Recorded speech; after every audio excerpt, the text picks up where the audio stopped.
So I left Korea and my beautiful tiny apartment in Seoul, and I'm gonna tell you why.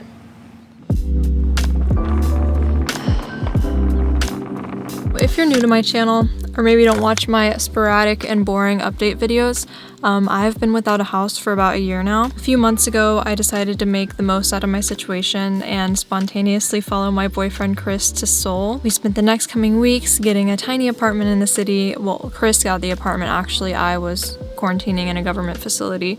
But getting the apartment, furnishing it, really making it feel like home. I actually bought a bunch of books and I started studying Korean every single day, and I was just really excited to figure out our next steps and to make content about the entire journey. But then 3 months passed by like 3 days and I had to leave indefinitely. I'm actually in my mom's car right now. I just totaled my car. Well, fingers crossed. We're hoping it's not totaled, but I may or may have not ran into something on the interstate that caused the entire front frame of my car to get messed up, as well as my radiator. So yeah, it's been a month. But yeah, we're actually at the house right now so that I can get into my storage container that has literally all of my stuff in it. It's been in there for like a year. I'm very worried about it, but I want to swap out my summer clothes for some winter clothes because it's getting chilly. So I don't want to recap videos that I've already made too much, but to make a long story short, I graduated from SCAD last year straight into the middle of the pandemic, and life has been a struggle ever since, as I'm sure you all completely understand. Chris and I started working for ourselves, and we were actually going to move back in with my parents after I graduated to sort of save some money and see if we could wait COVID out a bit. But then my parents' house got broken into and violently destroyed by our next door neighbors. So we have all been living out of Airbnbs and hotel rooms ever since.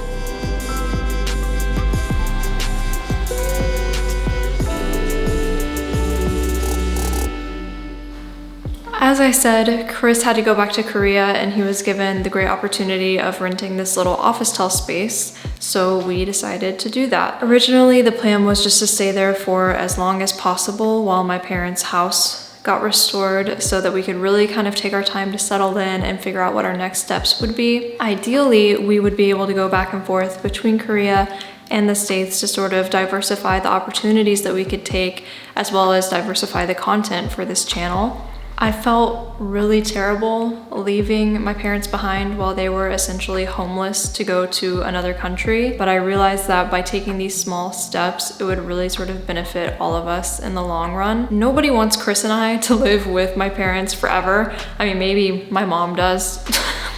Probably a lot, but the sooner that we can be financially independent, stable, have a plan for ourselves, the sooner that we can be really happy and start to live our own lives and help my parents out in more meaningful ways. You truly cannot help anyone else until you've helped yourself first, and that's something that I'm constantly having to remind myself of, even though it's really difficult. But honestly, we were also kind of in this stagnant position of having already done everything that we could do for the house. We just kind of had to wait it out and let the professionals do their thing and finish helping us, but they never did. The process keeps dragging on and on and on, and we've switched crews entirely because they would quit on us or not visit the house for weeks to the point of it being concerning, or just do a terrible job, and it still hasn't been made livable. We're still in the same position. We actually don't have anybody to work on it right now after a year and 3 months. Has it really been a year and 3 months? Exactly. July? Yeah. And it's November, a year and 4 months. Almost a year and a half. That's insane. The original company that our insurance company hired to work on the house, I told you guys before, actually scammed us, said that they had done a bunch of work that they never did and then just kind of left. Got a bunch of money out of that. Then we went out on our own, found a crew to do things. They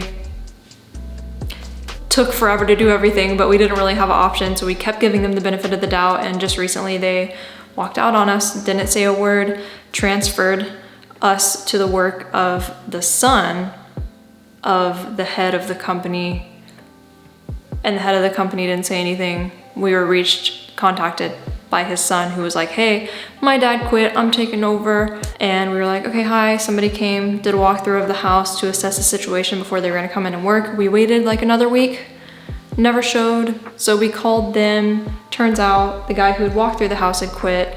The company over still hasn't reached out to us. It's been, I mean, it sounds so confusing when I'm trying to explain it, but it's been literally just unimaginable, the people that we've had to go through, and nobody wants to help us, I guess. They just want the money, they agree to do the work, they take the money, and then they leave. So we've been out more than 30,000. We've been out a lot of money just from hotels and stuff too, but the last crew that was in here, we had already advanced them $30,000 to do the whole house, and this is what we're left with. This is literally how the last contractors that ditched us left it. Actually, they cleaned it up quite a bit. So there was like a lot more sawdust and stuff, nails and stuff literally all over our brand new floors. There still is a lot of stuff and spills and scratches and everything else, but they tried to do like a last ditch cleanup right before they left. Like, thanks, left us with tons of work to do, but at least they kind of cleaned up. They didn't even clean up their trash or anything.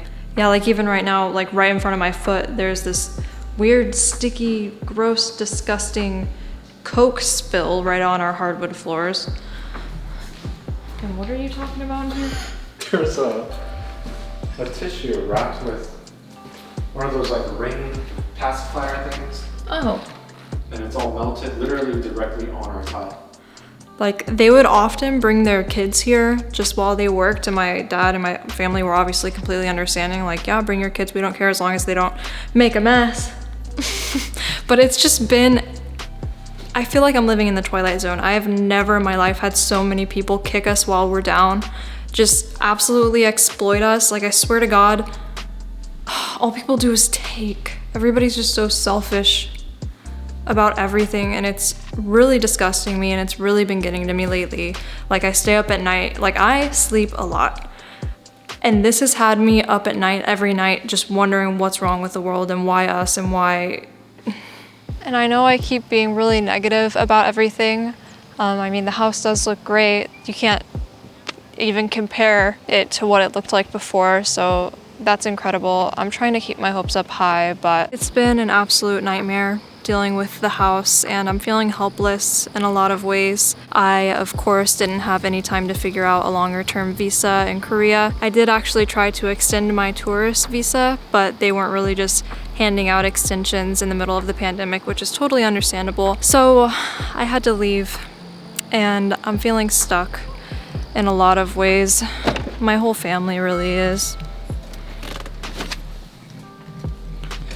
I have no idea when I'll have a house to live in again here, and I also have no idea when I'll be able to revisit Seoul in the beautiful tiny house that I built together with Chris there. Honestly, we are both really hoping that by now the pandemic would have waited a bit, just enough to sort of ease up the travel restrictions in Korea, but they are still mandating a government facility quarantine for all foreigners regardless of vaccination status. So at this point, that would just be another $2,000 that I don't have to spend right now. So I'm here in a hotel in Tennessee, really trying to resist the urge to go get hitched with Chris in a courtroom so that we can become a married couple and just go back to Seoul freely back and forth how we wanted.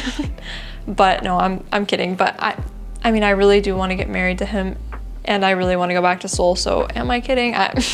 But I really just wanted to tell you all this in order to explain the lack of content and consistency on my channel, and just to sort of update you on what's been going on in my life, since I consider a lot of you to be my close friends. Honestly, there's a lot of people that I know in real life that haven't even bothered to ask me how I'm doing, so I can't thank you enough for even being interested, and I really hope that you guys are doing well. I know it's a really hard time for all of us, so feel free to vent in the comments. Let me know how you're doing, because I would really like to know. I did record a few things in Korea while I was there, so I still have those to upload, and I'm gonna be recording things here now as well. So if things are kind of mixed in or out of order, just know that that's why. And if eventually in the future it seems like I'm going back and forth between Seoul and here, know that that's what we're doing and that's the goal. And I honestly really hope that I can achieve that soon, because if I think about it, that's actually a really big dream of mine and has been for a while now. Ever since I was little, I've just wanted to travel. So I'm trying to keep positive thoughts, think about the situation in a positive light. And I can't thank you all enough once again for listening to me and going with me on the journey of doing that. So I hope you all have a great week, and I will talk to you guys later. Hopefully soon. Probably soon. I promise. Bye.